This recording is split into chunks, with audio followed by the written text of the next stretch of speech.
हर हर महादेव।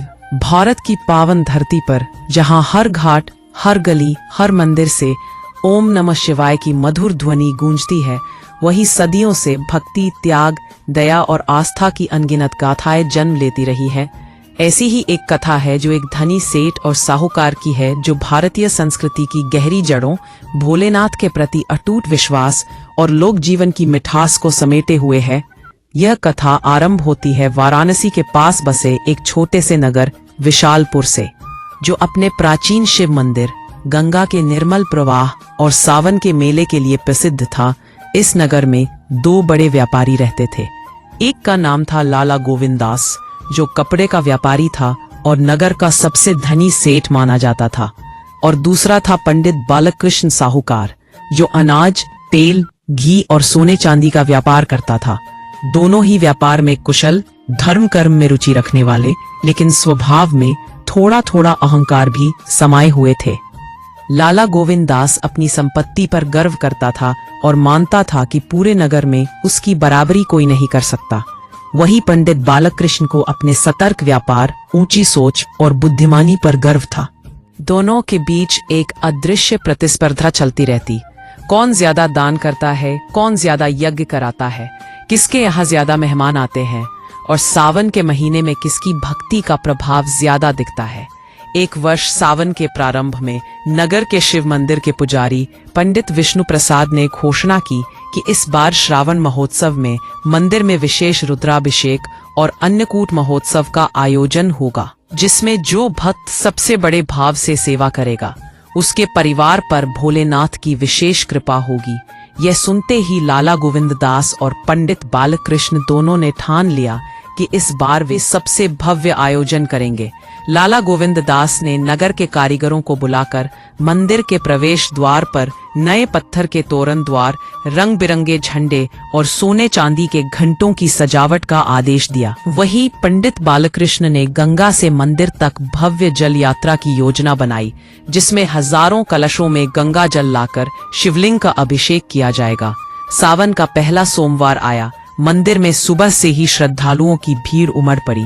घंटियों की गूंज, शंखनाद, डमरू की ध्वनि और भजन की मधुर लहरियों से पूरा वातावरण शिवमय हो गया।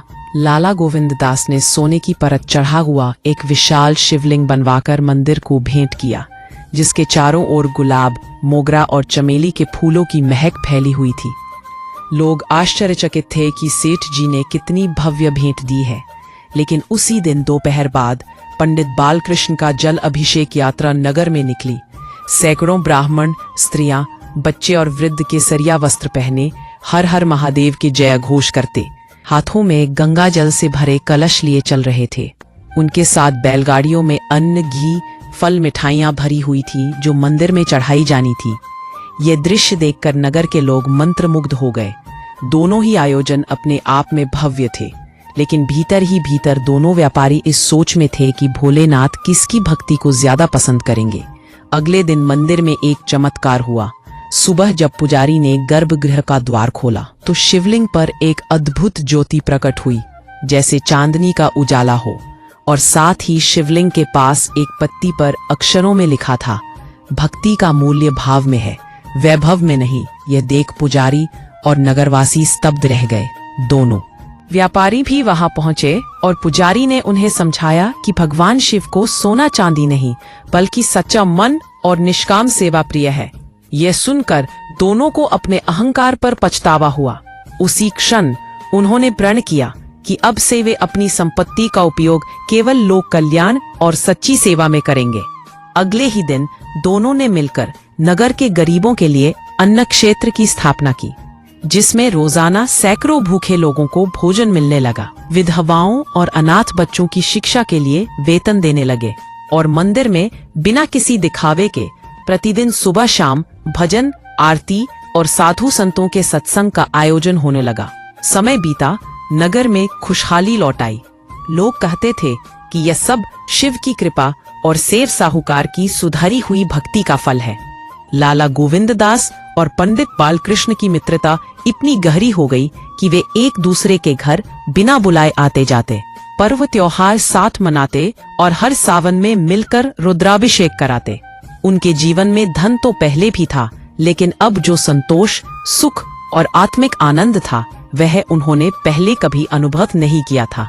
वृद्धावस्था में जब वे दोनों अंतिम समय के निकट पहुंचे तो उन्होंने अपनी सारी संपत्ति जनसेवा में दान कर दी और काशी जाकर जीवन के अंतिम दिन शिव भक्ति में बिताए।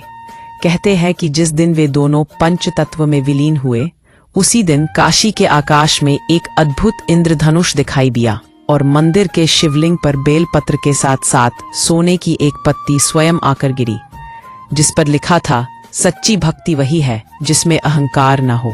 और तब से विशालपुर में यह कथा पीढ़ी दर पीढ़ी सुनाई जाती है ताकि हर कोई समझ सके कि भारतीय संस्कृति में भगवान को पाने का मार्ग वैभव से नहीं बल्कि निष्कपट प्रेम और सेवा से होकर जाता है।